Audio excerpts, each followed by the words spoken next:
Hi everyone, welcome back to the channel Eagles. My name is Aarti and I hope you all are doing well. So इस video में हम part 2 of SRA start करने वाले हैं। Part 1 जो है वो हमने ऑलरेडी लेक्चर नंबर 1 में कंप्लीट कर लिया था। सो ये पार्ट स्टार्ट करने से पहले हम एक बार पार्ट 1 को रिवाइज करेंगे, फिर उसके बाद हम यहाँ से स्टार्ट करेंगे। सो पार्ट 1 जो है वो एक तरह से प्रिलिमिनरी पार्ट है। उसमें कोई चैप्टर्स नहीं है, उसमें सिर्फ 4 सेक्शंस है जो एक तरह से इंट्रोडक्टरी सेक्शंस ही हैं। सो पार्ट 1 प्रिलिमिनरी पार्ट है। 4 सेक्शंस है, सेक्शन 1 to 4। और सेक्शन नंबर 1 में दिया गया है शोर title extend and commencement. Section number 2 में डेफिनेशंस दी गई हैं, जिसमें ए में ऑब्लिगेशन है, बी में सेटलमेंट है, सी में ट्रस्ट है, डी में ट्रस्टी है, ई में अदर वर्ड्स हम कहाँ से लेंगे, इंडियन कॉन्ट्रैक्ट एक्ट से लेंगे। फिर उसके बाद आता है सेक्शन नंबर 3 जो कि सेविंग सेक्शन है। उसमें ये बताया गया है कि एसआरए दो चीजों को अफेक्ट नहीं करता है। फर्स्ट चीज, किसी भी व्यक्ति के राइट टू रिलीफ को अफेक्ट नहीं करता है जो उसे कॉन्ट्रैक्ट के अंडर मिला है। फिर उसके बाद दी गई दूसरी चीज कि एसआरए जो है वो इंडियन रजिस्ट्रेशन एक्ट के ऑपरेशंस को अफेक्ट नहीं करता है। तो ये दो चीजें आ गई सेविंग्स में, मतलब कि सेक्शन नंबर 3 में। फिर उसके बाद आता है सेक्शन नंबर 4 जो कि सिविल नेचर की बात करता है। उसमें यह बताया गया है कि एसआरए इंडिविजुअल सिविल राइट्स को ही एनफोर्स करवाता है, ना कि पीनल लॉज को एनफोर्स कराता है। ये बताया गया है सेक्शन नंबर 4 में। तो पार्ट 1 हमने रिवाइज कर लिया है। अब आते हैं पार्ट 2 पे। सो एसआरए में टोटल चैप्टर्स हैं 8, जिसमें से 6 चैप्टर्स आ जाते हैं पार्ट 2 में और 2 चैप्टर्स जाते हैं पार्ट 3 में। सो पार्ट 2 जो है वो स्पेसिफिक रिलीफ की बात करता है। जो पार्ट 1 था उसमें सिर्फ हमें एक तरह से इंट्रोडक्शन दिया गया था एक्ट के बारे में, और जो पार्ट 2 है वो स्पेसिफिक रिलीफ्स बताता है कि किन किन चीजों के लिए आपको स्पेसिफिक रिलीफ्स दिए जा सकते हैं। हमने प्रियम्बल देखा था, मतलब कि ऑब्जेक्ट हमने देखा था कि ये एक्ट जो है वो certain kinds of specific relief से ही रिलेटेड है। अब ये स्पेसिफिक काइंड्स कौन, मतलब सर्टेन काइंड्स कौन से हैं स्पेसिफिक रिलीफ के, तो वो हम देखेंगे। तो चैप्टर नंबर 1 जो है उसमें बताया गया है कि प्रॉपर्टी के रिलेटेड स्पेसिफिक रिलीफ क्या है। तो ये आते हैं चैप्टर नंबर 1 में। चैप्टर नंबर 1 में आते हैं सेक्शन 5 to 8। इसमें प्रॉपर्टी कैसी हो सकती है, इमूवेबल भी हो सकती है और मूवेबल भी हो सकती है। सो सेक्शन नंबर 5 एंड 6 जो है वो इमूवेबल प्रॉपर्टी के बारे में बात करते हैं, और सेक्शन 7 एंड 8 मूवेबल प्रॉपर्टी के बारे में बात करते हैं। अब देखते हैं सेक्शन नंबर 5 में हमें क्या बताया गया है। तो certain kinds of specific relief में पहली चीज आती है प्रॉपर्टी से रिलेटेड स्पेसिफिक रिलीफ। उसका है चैप्टर नंबर 1, जिसमें कि आते हैं सेक्शन नंबर 5 to 8। ये हो गया चैप्टर नंबर 1 का इंट्रोडक्शन। अब सेक्शन नंबर 5 एंड 6 जो है वो इमूवेबल प्रॉपर्टी के हैं और सेक्शन 7 एंड 8 मूवेबल प्रॉपर्टी के हैं। अब सेक्शन नंबर 5 में ये बताया गया है कि अगर किसी व्यक्ति को कोई स्पेसिफिक इमूवेबल प्रॉपर्टी रिकवर करनी है तो वो कौन कर सकता है, वो एंटाइटल्ड पर्सन कर सकता है। अब वो एंटाइटल्ड पर्सन कौन है, तो वो एंटाइटल्ड पर्सन वो है जिसके पास बेटर टाइटल है उस प्रॉपर्टी का, वो हुआ एंटाइटल्ड पर्सन। फिर आया कि वो रिकवरी कैसे करेगा वो व्यक्ति, तो वो रिकवरी करेगा सीपीसी के मैनर से। जो मैनर सीपीसी में प्रोवाइड करवाया गया है उस मैनर से वो रिकवरी करेगा उस मूवेबल प्रॉपर्टी की। तो सेक्शन नंबर 5 एक तरह से डायरेक्टिंग सेक्शन है जो कि डायरेक्ट कर रहा है कि अगर आपको किसी स्पेसिफिक इमूवेबल प्रॉपर्टी की रिकवरी करनी है तो आप जाके सीपीसी में जो मैनर प्रोवाइड करवा रखे है तो उसके दौरान आप जाके रिकवरी करवा सकते हो उसकी। और किसके द्वारा करवाई जाएगी वो रिकवरी, तो एंटाइटल्ड पर्सन के द्वारा करवाई जाएगी। एंटाइटल्ड पर्सन कौन होगा, जिसके पास बेटर टाइटल है। ये तो दिया गया है सेक्शन नंबर 5 में।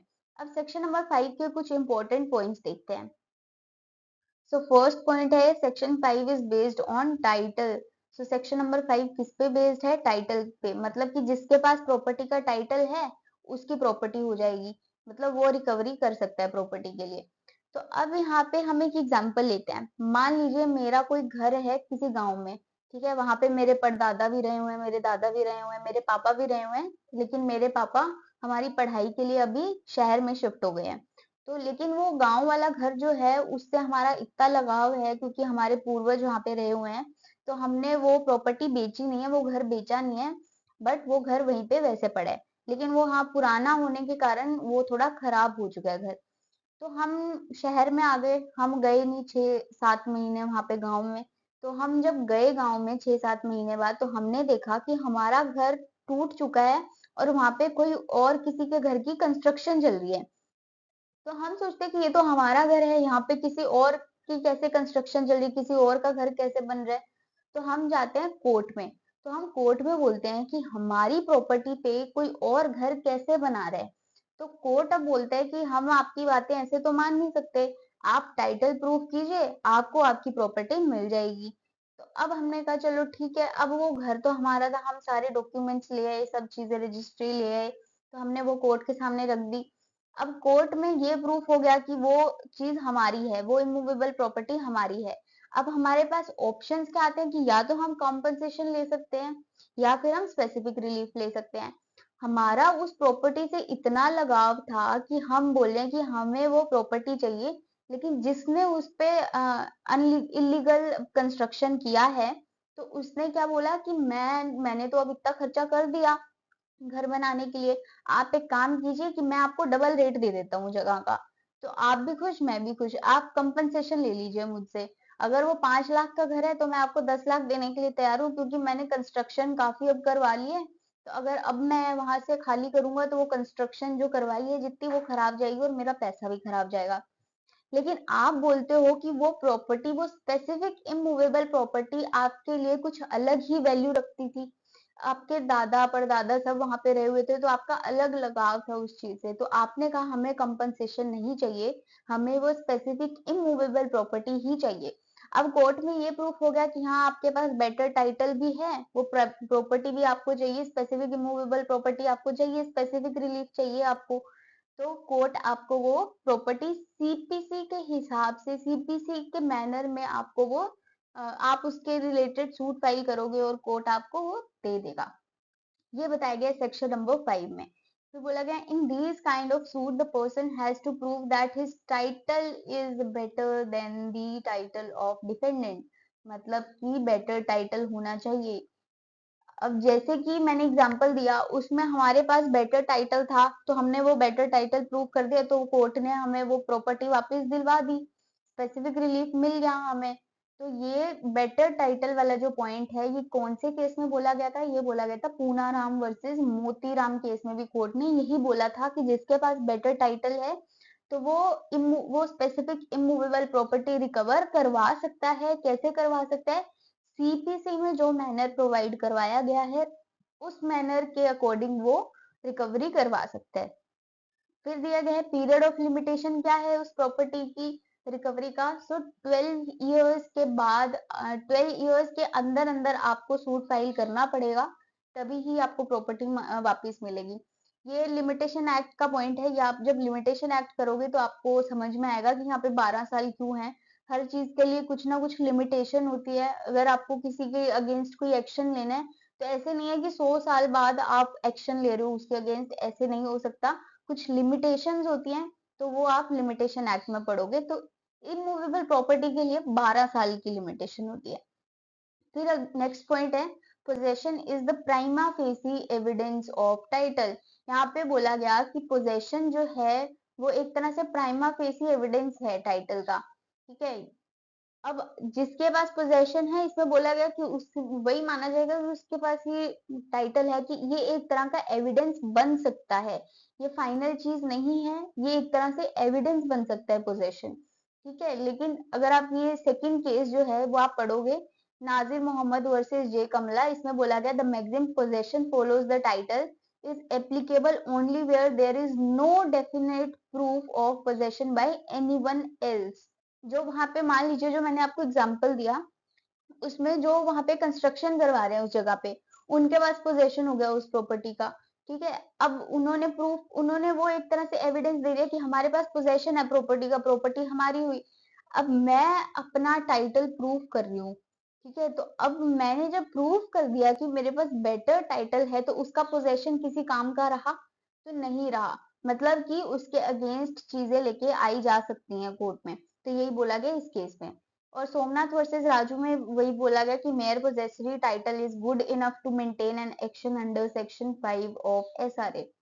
ठीक है। आपको सेक्शन नंबर 5 समझ आ गया होगा। अगर कोई डाउट होगा तो कमेंट सेक्शन में बता देना।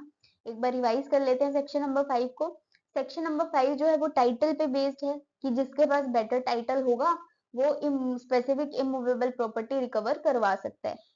ये हुआ सेक्शन नंबर 5। और कैसे करवा सकते हैं? जो बेयर एक्ट में लैंग्वेज दी गई है वो ये दी गई है कि रिकवरी किसके द्वारा करवाई जाएगी, वो एंटाइटल्ड पर्सन के द्वारा करवाई जाएगी जिसके पास बेटर टाइटल है। और दूसरी चीज लिखी गई कि किस मैनर में करवाई जाएगी, तो जो मैनर सीपीसी में प्रोवाइड करवाया गया है आपको, उस मैनर के अकॉर्डिंग आप सूट फाइल करोगे जाके, और आपको उसके अंडर ही रिकवरी होगी स्पेसिफिक इमूवेबल प्रॉपर्टी की। ये बताया गया सेक्शन नंबर 5 में। और लिमिटेशन पीरियड क्या है इसका? 12 इयर्स है। या आप लिमिटेशन एक्ट जब पढ़ोगे तो आपको ज्यादा अच्छे से समझ में आएगा। तो इस बारे में हम बात लिमिटेशन एक्ट के साथ करेंगे। अब हम नेक्स्ट आते हैं सेक्शन नंबर 6। सो सेक्शन नंबर 6 स्टार्ट करने से पहले सेक्शन नंबर 5 का एक पॉइंट रह गया है, वो पहले हम डील करेंगे, फिर उसके बाद सेक्शन 6 को हम स्टार्ट करेंगे। सो सेक्शन नंबर 5 में ये चीज आती है, क्या ओनर के पास ही हर टाइम बेटर टाइटल रहता है प्रॉपर्टी का?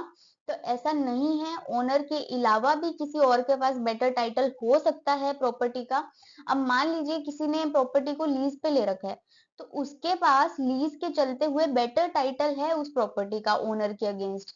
तो इसका मतलब ये है कि सेक्शन नंबर 5 में आप ओनर के अगेंस्ट भी सूट फाइल कर सकते हो रिकवरी के लिए, अगर आप बेटर टाइटल है आपके पास उस प्रॉपर्टी का। तो ये हुआ सेक्शन नंबर 5 का एक पॉइंट जो कि रह गया था हमारा लास्ट स्लाइड में। तो सेक्शन नंबर 5 के क्या एसेंशियल पॉइंट्स हुए? सेक्शन नंबर 5 टाइटल पे बेस है, जो बेटर टाइटल प्रूव करेगा वो रिकवरी करवा सकता है इमूवेबल प्रॉपर्टी का। तीसरा पॉइंट था पीरियड ऑफ लिमिटेशन क्या है? 12 इयर्स है।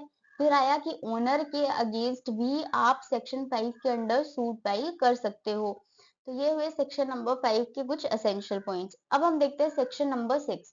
सो सेक्शन नंबर 6 स्टार्ट करने से पहले एक एग्जांपल देखते हैं, फिर आपको ज्यादा अच्छे से समझ में आएगा कि सेक्शन नंबर 6 में क्या बोला गया है। अब मान लीजिए कि मैं जयपुर शिफ्ट हुई कोचिंग लेने के लिए। मैं वहां शिफ्ट हुई तो मैंने पीजी लिया अपने रहने के लिए। जो भी फॉर्मेलिटीज थी पीजी की, उन्होंने कुछ अग्रीमेंट वगैरह साइन कराया जो 11 महीने का यूजुअली होता है। तो वो मैंने साइन किया और सब फॉर्मेलिटीज कंप्लीट करके मैं शिफ्ट हो गई पीजी में। अब 6 महीने अच्छे से निकल गए। 6 महीने बाद मुझे ओनर आके बोलता है कि आप हमारा रूम खाली कर दीजिए, हमें नहीं पता। मैं बोलती हूँ कि हमारा तो अग्रीमेंट 11 महीने का हुआ था, तो आप मुझे अभी कैसे बोल रहे हो? मैं तो आपको रेंट भी टाइम टू टाइम पे कर रही हूँ, मैं तो रूल्स भी फॉलो कर रही हूँ पीजी के। वो बोलते हैं हमें नहीं पता, हमें अपना रूम खाली चाहिए, आप जो मर्जी करो, जहां मर्जी जाओ। अब मैं कहती हूँ कि ऐसे तो नहीं हो सकता, मैं तो खाली नहीं करूंगी रूम। तो मैं अगले दिन कोचिंग गई हुई होती हूँ, पीछे से ओनर क्या करते हैं, मेरा सारा सामान बाहर सड़क पे फेंक देते हैं। अब मैं आती हूँ तो मैं देखती हूँ कि मेरा सारा सामान सड़क पे पड़ा है। अब मैं कोर्ट के पास जाती हूँ कि उन्होंने मुझे डिस्पोजेस कर दिया है मूवेबल प्रॉपर्टी से विदाउट माय कंसेंट, और उन्होंने otherwise than in due course of law के मुझे वहां से निकाला है। अब उन्होंने लीगल तरीके से थोड़ी निकाला मुझे। अगर उन्हें लीगल तरीका अपनाना होता तो वो मेरे खिलाफ एक्शन लेते कोई कानूनी, या फिर कोर्ट में जाते, जो भी करते। लेकिन क्या उनका मेरा सामान सड़क पे फेंकना सही तरीका था? तो नहीं, उन्होंने ऐसा करके बिल्कुल गलत किया। लीगल तरीके से भी वो काम कर सकते थे, लेकिन उन्होंने मेरा सामान सारा बाहर फेंक दिया। अब सेक्शन नंबर 5 का मोटिव क्या है? सेक्शन नंबर 6 का मोटिव क्या है? सेक्शन नंबर 6 ये बोलता है कि कोई भी व्यक्ति कानून को अपने हाथ में ना ले और लीगल तरीके से सारा काम करे। ये मोटिव है सेक्शन नंबर 6 का। तो सेक्शन नंबर 6 ये बोलता है कि अगर मुझे किसी ने डिस्पोजेस कर दिया है मूवेबल प्रॉपर्टी से विदाउट माय कंसेंट, ठीक है, मुझे पता थोड़ी था कि मुझे वो मेरा सामान ऐसे बाहर फेंक दिया, तो मुझे मेरी कंसेंट थोड़ी थी उसमें। फिर आया कि उन्होंने कानून के अगेंस्ट जाके सारी चीजें की, उन्होंने दूसरा तरीका, गलत तरीका अपनाया। तो ये हुए कुछ एसेंशियल पॉइंट्स। अब इसमें देखोगे तो लिखा भी हुआ है कि suit by person dispossessed of immovable property, जिसको डिस्पोजेस किया है इमूवेबल प्रॉपर्टी से without his consent otherwise than in due course of law. तो ये 3 एसेंशियल पॉइंट्स हुए सेक्शन नंबर 6 के कि इमूवेबल प्रॉपर्टी से डिस्पोजेस किया है, विदाउट हिज कंसेंट किया है, और otherwise than in due course of law किया है, कि कानून के अगेंस्ट जाके उन्होंने काम किया है। तो ये तो हुआ एसेंशियल पॉइंट्स इस सेक्शन के। फिर आए कि कौन सूट फाइल कर सकता है सेक्शन नंबर 6 के अंडर। तो एक तो जिसको डिस्पोजेस किया है वो कर सकता है, या फिर उस वो कर सकता है जिसके थ्रू वो व्यक्ति पोजेशन में आया था उस मूवेबल प्रॉपर्टी के। तीसरा व्यक्ति कौन है? पर्सन क्लेमिंग थ्रू हिम, जो उसके थ्रू क्लेम कर रहा है। तो ये 3 लोग सूट फाइल कर सकते हैं सेक्शन नंबर 6 के अंडर। तो एसेंशियल पॉइंट्स ये 3 हो गए ऊपर वाले, और फिर आ गया कि कौन-कौन कर सकता है सूट फाइल। ये 3 पॉइंट्स यहाँ पे आ गए। अब आ गया सेक्शन नंबर 6 सबसेक्शन 2। इसमें दिया गया no suit under under this section shall be brought after the expiry of 6 months. यहाँ पे स्पेसिफिकली दिया गया है कि इस सेक्शन के अंडर आपको अगर इस सेक्शन के अंडर आपको अगर एक्शन लेना है तो आप 6 महीने के अंदर अंदर ही लोगे अपने डिस्पोजेशन के। तो जैसे कि हमने लास्ट सेक्शन में पढ़ा था कि 12 इयर्स का पीरियड ऑफ लिमिटेशन था, तो सेक्शन नंबर 6 में 6 मंथ्स का पीरियड ऑफ लिमिटेशन है। तो इसमें सेक्शन नंबर 5 में अगर बेयर एक्ट आप देखोगे तो उसमें 12 साल लिखे नहीं है, लेकिन इसमें ये बोला जाता है कि अगर जहाँ पे आपको स्पेसिफिकली कोई टाइम पीरियड मेंशन किया गया है कि आपको इसके अंदर ही सूट फाइल करना है, तो वो आपका पीरियड ऑफ लिमिटेशन हो जाता है। अगर आपको स्पेसिफिकली नहीं दे रखा है किसी एक्ट में, तो फिर आप लिमिटेशन एक्ट में जाओगे कि वहां पे उसकी लिमिटेशन क्या है, लिमिटेशन पीरियड क्या है उसका। तो सेक्शन नंबर 6 का लिमिटेशन पीरियड क्या है? 6 महीने का। फिर दिया गया है कि आप गवर्नमेंट के अगेंस्ट इस सेक्शन के अंडर सूट फाइल नहीं कर सकते हो। फिर सेक्शन नंबर 6 सबसेक्शन 3 में दिया गया है कि अगर इसमें कोर्ट ने कोई ऑर्डर या डिक्री पास कर दी है सेक्शन नंबर 6 के अंडर, तो आप उस डिक्री या ऑर्डर का अपील या रिव्यू नहीं करवा सकते हो। ये दिया गया है सबसेक्शन 3 में। फिर आया है subsection 4। Nothing in this section bars any person from suing to establish his title to recover possession. अब मान लीजिए कि किसी ने मुझे डिस्पोजेस कर दिया, अब वो कह रहे हैं कि मेरे पास तो बेटर टाइटल है उस प्रॉपर्टी का। तो अगर आपके पास बेटर टाइटल है तो आप सेक्शन नंबर 5 में जाइए, प्रूफ कीजिए अपना बेटर टाइटल और आपको इमूवेबल प्रॉपर्टी मिल जाएगी। तो सबसेक्शन 4 यही बोलता है कि सेक्शन नंबर 6 आपको अपना टाइटल इस्टेब्लिश करने से नहीं रोक रहा है, वो सिर्फ आपको इस चीज से रोकता है कि आप कानून को अपने हाथ में ना लें, आप लीगल तरीके से सारा काम कीजिए। ये मोटिव है सेक्शन नंबर 6 का।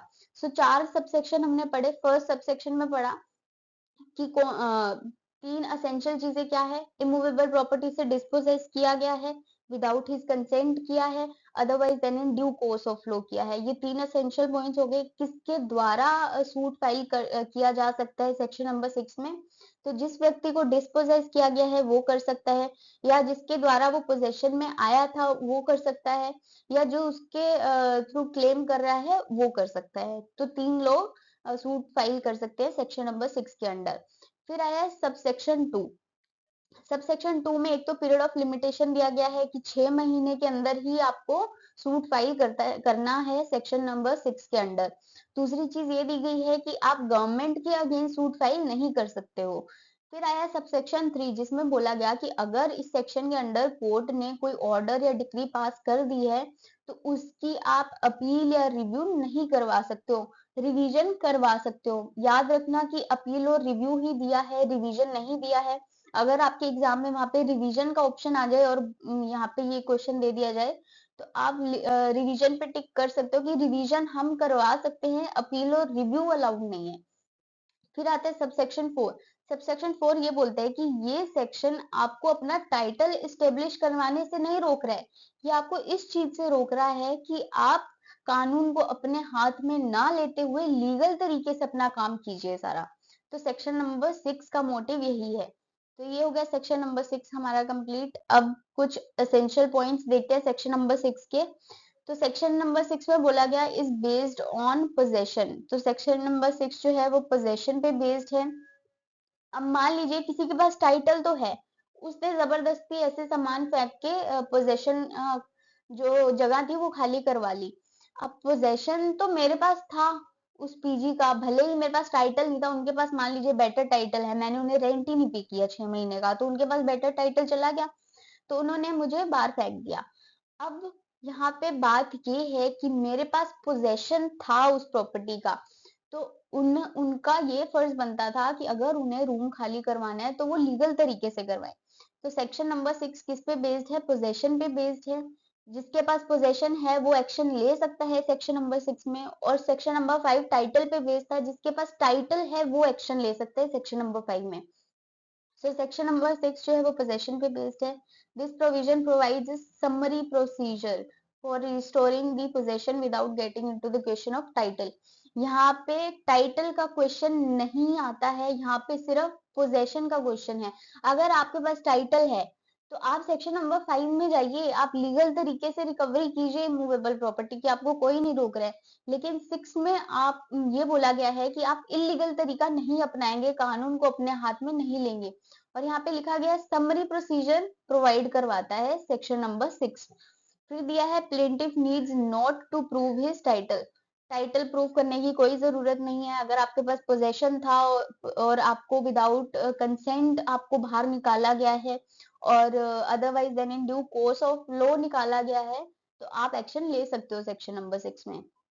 The object of this provision is to prevent the persons from taking law in their own hands। ये वही बात आ गई कि ऑब्जेक्ट क्या है सेक्शन नंबर 6 का, कि कोई भी व्यक्ति कानून को अपने हाथों में ना ले और लीगल तरीके से सारा काम करवाए। इस नेक्स्ट पॉइंट है judicial possession। Plaintiff has to prove that he had judicial possession which had become settled। He must not be a trespasser।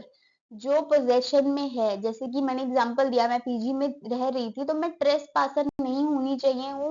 मेरे पास लीगल तरीके से ही मैं पोजेशन में आई हूँ उस प्रॉपर्टी के, मैं ट्रेसपासर नहीं हूँ, तो ही मैं एक्शन ले सकती हूँ अंडर सेक्शन 6। ये बताया गया इस पॉइंट में। अब केस लॉज देखते हैं इसमें। पूनाराम वर्सेस मोतीराम में ये बोला गया है, SC observe that settled possession means possession for a sufficiently long period of time. तो सेटल्ड पोजेशन होना चाहिए, आपके पास सेटल पोजेशन में है तो आप सेक्शन नंबर 6 के अंडर ले सकते हैं एक्शन। तो अब ये सेटल्ड पोजेशन क्या होता है? अगर आप सफिशिएंटली लॉन्ग टाइम से वहां पे रह रहे हो और ओनर की मर्जी से रह रहे हो, तो आप एक्शन ले सकते हो। मतलब इसका मतलब ये हुआ कि आप ट्रेसपासर नहीं होने चाहिए। अगर आप ट्रेसपासर नहीं हो तो आप एक्शन ले सकते हो सेक्शन नंबर 6 में, ये बोला गया इस केस लॉ में।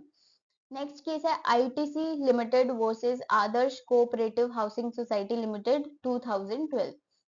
इसमें बोला गया Supreme Court held that the court is only required to determine two things. इस अगर सेक्शन नंबर 6 के अंडर कोई केस आ रहा है कोर्ट के सामने, तो कोर्ट को सिर्फ दो चीजों पे ध्यान देना है। Whether the plaintiff was in possession, कि क्या प्लेंटिफ के पास उस टाइम पोजेशन था उस प्रॉपर्टी का जब उसे निकाला गया वहां से, and whether he has been illegally dispossessed, कि उसे इलीगली डिस्पोजेस किया गया है। तो ये दो चीजें आपको ध्यान में रखनी है। ये कोर्ट को बोला गया कि आप बस इन दो चीजों पे ध्यान दीजिए। अगर ये दोनों चीजें फुलफिल हो रही हैं तो आप सेक्शन नंबर 6 के अकॉर्डिंग डिसीजन ले सकते हो। अब ये कुछ पॉइंट्स है कि फाइनल एडजुडिकेशन ऑफ टाइटल। अगर आपको टाइटल फाइनल एडजुडिकेशन करवाना है टाइटल के लिए, तो आप सेक्शन नंबर 5 में जाइए, और सेक्शन नंबर 5 बोलता है कि आप सीपीसी के अकॉर्डिंग करवाइए। तो ये पॉइंट आ गया इसमें। सेक्शन नंबर 6 में क्या है, आपके पास एक बार टेम्परेरी पोजेशन आपको वापस मिल जाएगा, कि कोई इलीगली आपको निकाल नहीं सकता। आप मान लीजिए ओनर ने मुझे निकाल दिया, मैंने सेक्शन नंबर 6 में सूट फाइल कर दिया, मुझे पोजेशन भी वापस मिल गया। अब ओनर के पास ये राइट है कि वो सेक्शन नंबर 5 के अंडर मुझे वहां से वहां से निकाल सकते हैं, और उस पर्टिकुलर इमूवेबल प्रॉपर्टी की रिकवरी करवा सकते हैं सेक्शन नंबर 5 में। फिर नेक्स्ट पॉइंट है court can not direct payment of mesne profit. इस सेक्शन के अंडर मैसने प्रॉफिट का कोई ऑर्डर नहीं हो सकता है। सो इसेंशियल पॉइंट्स क्या हुए? 3 पॉइंट्स हुए कि इमूवेबल प्रॉपर्टी से डिस्पोजेस किया है, विदाउट कंसेंट किया है, और otherwise than in due course of law किया है। ठीक है, फिर उसके बाद आया कि कितने महीने के अंदर आपको सूट फाइल करना है, 6 महीने के अंदर करना है, गवर्नमेंट के अगेंस्ट नहीं कर सकते हो, अपील और रिव्यू अलाउड नहीं है। किसी भी ऑर्डर या डिक्री जो कि इस सेक्शन के अंडर पास किया गया है उसके अगेंस्ट आप अपील या रिव्यू नहीं करवा सकते हो, रिवीजन करवा सकते हो आप। ठीक है, फिर उसके बाद ये बोला गया कि सेक्शन नंबर 6 जो है वो किसी भी व्यक्ति को अपना टाइटल एस्टेब्लिश कराने से नहीं रोकता है। तो आप अपना टाइटल स्टेब्लिश कर सकते हो। अगर आपके पास बेटर टाइटल है तो आप सेक्शन नंबर 6 में सेक्शन नंबर 5 में जा सकते हो और उस स्पेसिफिक इमूवेबल प्रॉपर्टी की रिकवरी करवा सकते हो।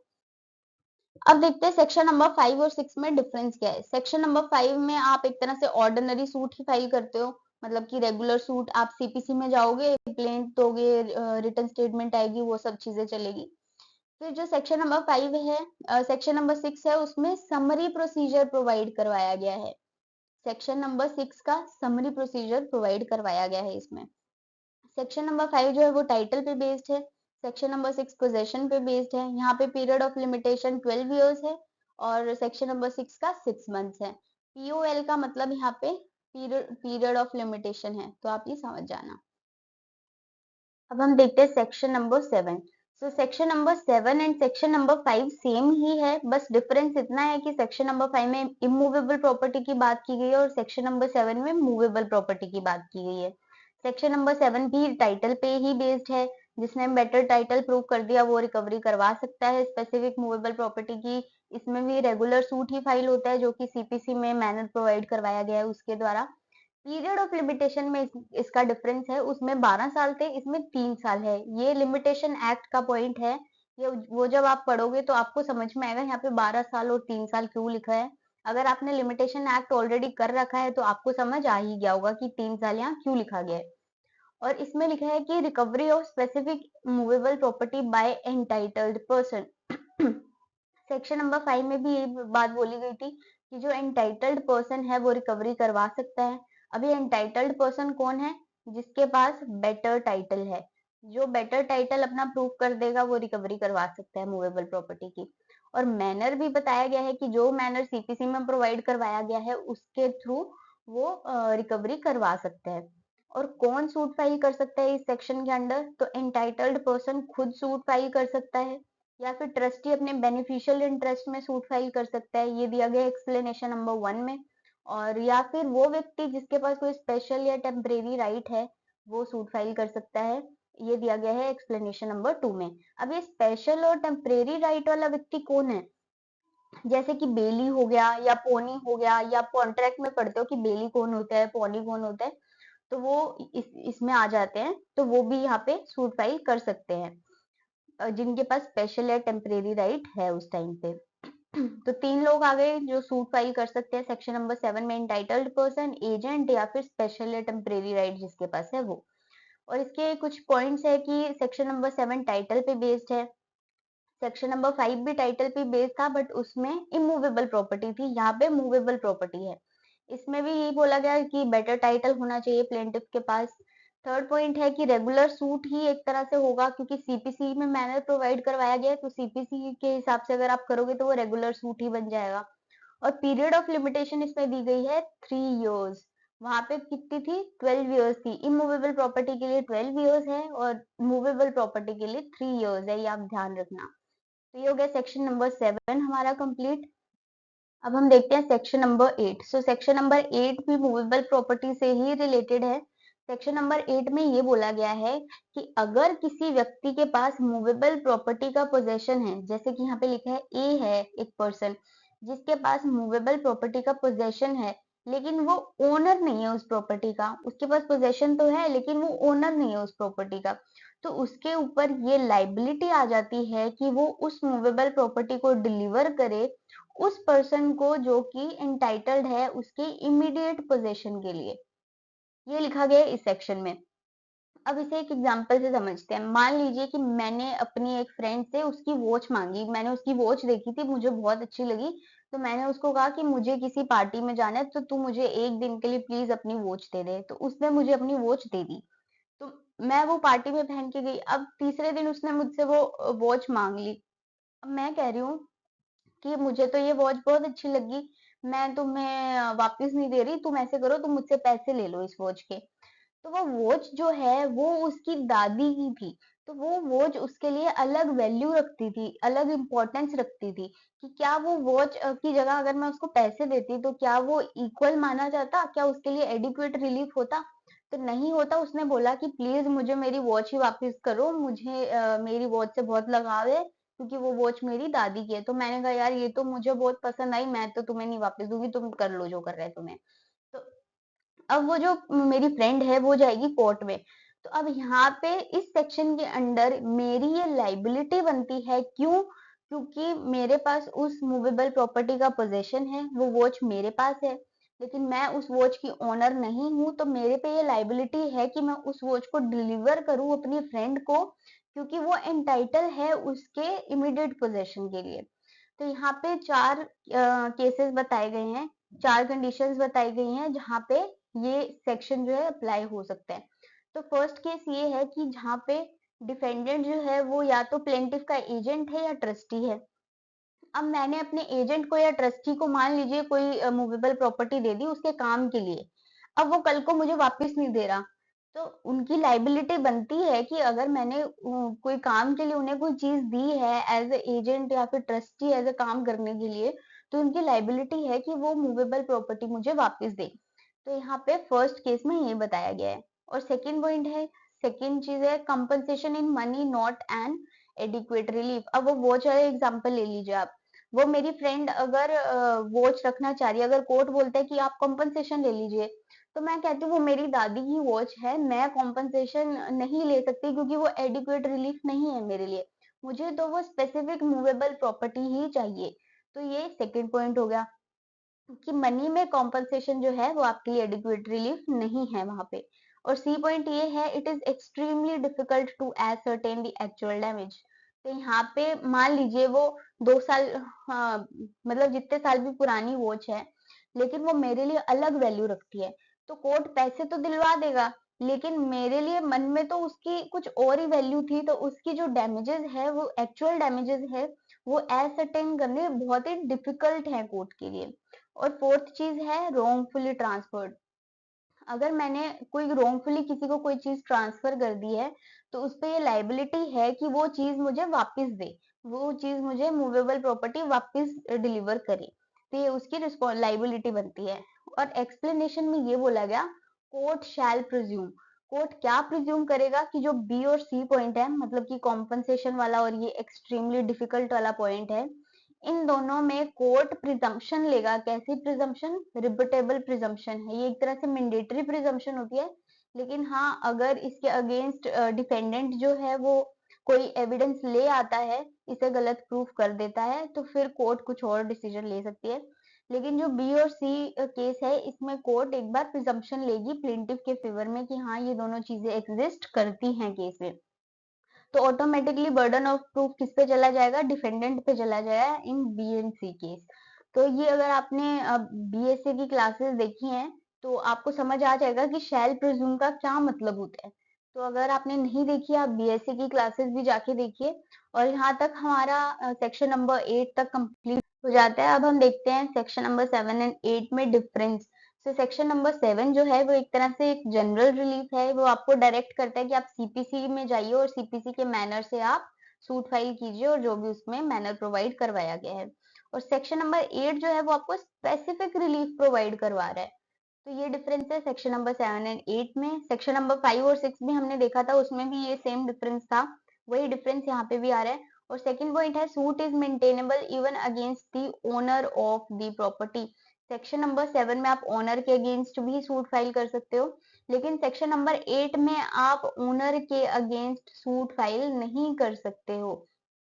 क्योंकि अगर आप सेक्शन नंबर 8 की लैंग्वेज देखोगे तो उसमें लिखा है कि अगर मूवेबल प्रॉपर्टी आपके पास है, लेकिन आप उसके ओनर नहीं हो, तो आपके ऊपर ये लाइबिलिटी है कि आप उसको ट्रांसफर कीजिए, मतलब कि डिलीवर कीजिए उसको दूसरे व्यक्ति को, प्लेंटिफ को। तो ये हुआ सेक्शन नंबर 7 एंड 8 का डिफरेंस। तो यहाँ तक सेक्शन नंबर 8 हमने अच्छे से कवर कर लिया है। अगर आपको और इसे थोड़ा सा अच्छे से पढ़ना है, शॉर्टली पढ़ना है, शॉर्ट नोट्स बनाने हैं, तो आप इस तरह से डायग्राम बना सकते हो।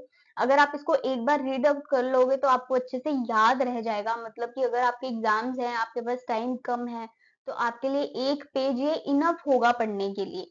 तो अगर आप देखोगे 4 सेक्शंस जो मैंने आपको बताए हैं, और अगर आप ये पढ़ लोगे, तो आपको समझ में आ जाएगा सब कुछ कि आपने क्या कुछ पढ़ा है। तो यहाँ तक हमारे सेक्शन नंबर 8 कंप्लीट होते हैं। अगर आपको वीडियो अच्छी लगी तो please like the video and subscribe the channel. और नेक्स्ट वीडियो अब बीएसए की आएगी और फिर उसके बाद एसआरए की वीडियो आएगी वापस। तो stay connected to this channel for more videos. Thank you.